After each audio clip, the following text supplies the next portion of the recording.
لبيك لا شريك لك الحمد والنعمة لك والملك لا شريك لك.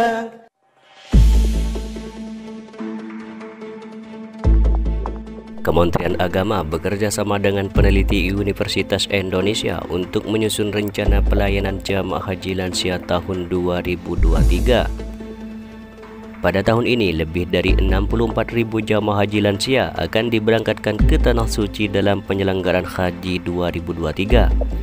Lebih dari 64.000 jamaah lansia tersebut merupakan jamaah yang tertunda keberangkatannya pada tahun 2020 dan 2021. Diketahui jumlah ini lebih banyak dibandingkan dengan jamaah lansia tahun sebelumnya. Ditjen Penyelenggara Haji dan Umroh Kementerian Agama bersama peneliti maupun eksekutif sekretari Center for Against Studies Universitas Indonesia Vita Priyaneta Dewi menyusun skema mitigasi layanan jamaah haji. Vita pun mengusulkan desain pelayanan jamaah haji lansia yang mengacu pada Agen in Place Teknologi WETS tahun 2010, yaitu 1. Hotel atau asrama haji, yaitu penginapan jamaah haji yang dapat mengakomodir aktivitas lansia dengan menyediakan ruang terbuka, jalan yang melandai, serta akses evakuasi yang mudah. 2. Komunikasi dan informasi, yaitu membangun komunikasi yang efektif dengan lansia yang sudah mengalami penurunan fungsi penglihatan. 3. Keamanan dan keselamatan, yaitu menyediakan keamanan umum dan pelayanan gawat darurat bagi lansia sehingga dapat mengurangi resiko terjadinya kecelakaan. 4. Kesehatan dan kesejahteraan, yaitu pendampingan jamaah haji lansia baik untuk aspek kesehatan, mental maupun spiritual. Contohnya, dengan menyediakan makanan yang baik serta menghadirkan perawatan, ahli gizi, dokter spesialis geriatri, dokter gigi, psikologi, dan visitasi oleh ketua kloter dan juga petugas.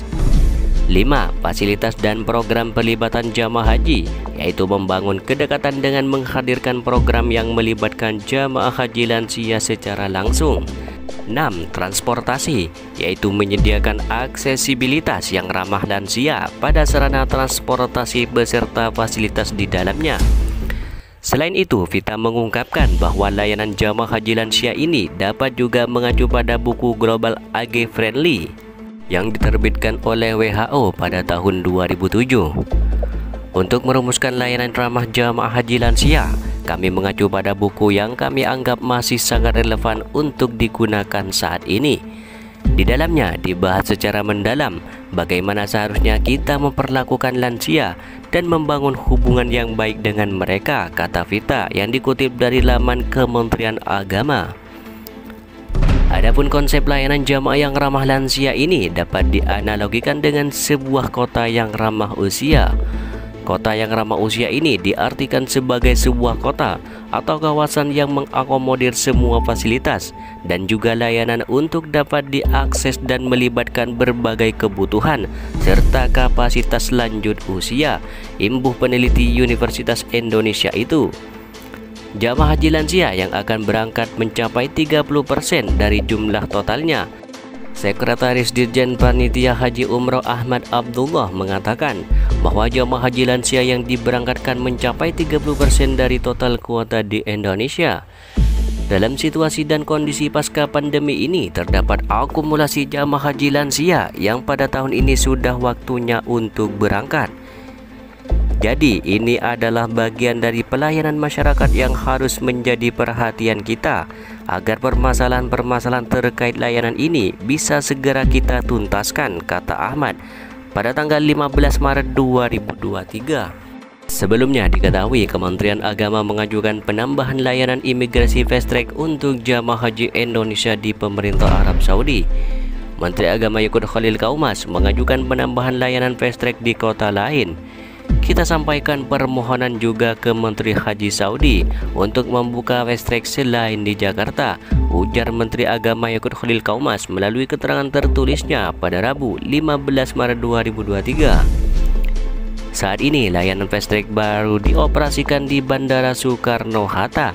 Layanan ini diberikan kepada jamaah dari DKI Jakarta, Banten, Lampung, dan sebagian Jawa Barat. Gus Yakut mengatakan pihaknya sedang melobi agar Indonesia mendapatkan layanan fast track di bandara lain.